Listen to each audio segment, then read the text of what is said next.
Well, Hamdi Rifai is the Executive Director at Council of United Syrians and Americans, and he joins me now live from Washington, D.C. Great to talk to you. So the next 24 hours will be crucial as the deadline for the pause and the operation in the safe zone approaches. There'll be a summit in Sochi tomorrow. What kind of agreement do you expect between the Turks, Russians and the United States? I think it's going to be very practical. I think it's going to be very pragmatic. I think Russia understands that Turkey has security interests and that those security interests must be met. I think what we'll see is the two work towards some stability in the northeast. Turkey clearly has an interest in clearing all of its border, all the way up and past Qamishli, all the way to Iraq. And I think Russia will understand that.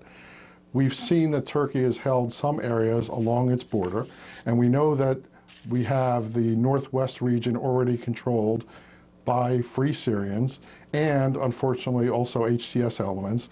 But now we see that the NSA has already controlled certain areas, and that's only going to increase. I think President Erdogan is going to continue even past the deadline tomorrow, and despite anything that even might be agreed to in the Sochi agreement.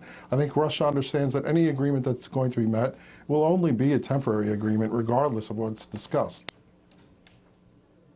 So President Trump has said he wants to see an end to endless wars.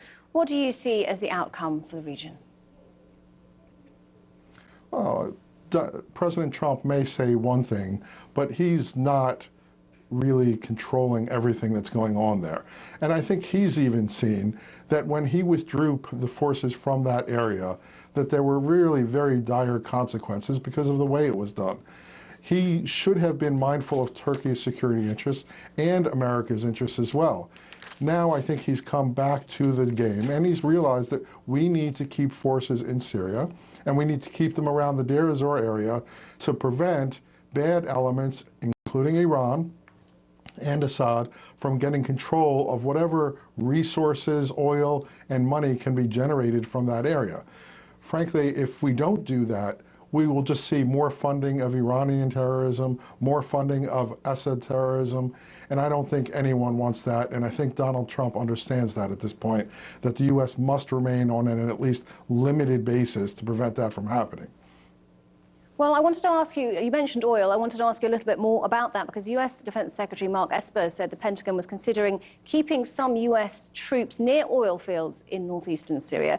How important is oil in this, and who will be controlling it, do you think, in the near future? Well, the amount of oil that Syria has, particularly in the Deir ez-Zor areas, is so de minimis and small, it really makes no difference to the United States. However, it does make a big difference to the parties in the area. Particularly Iran can get substantial funding from it. Assad could get substantial funding from it. This is a source of revenue. And so regardless of how small it might be to the U.S., it's substantial to everybody else. And I think people are going to want to control that area for whatever revenue can come out of it.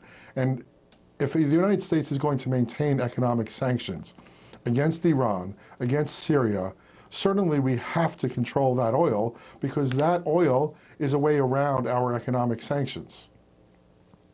Okay, Hamdi Rifai, Executive Director at Council of United Syrians and Americans, many thanks for joining us.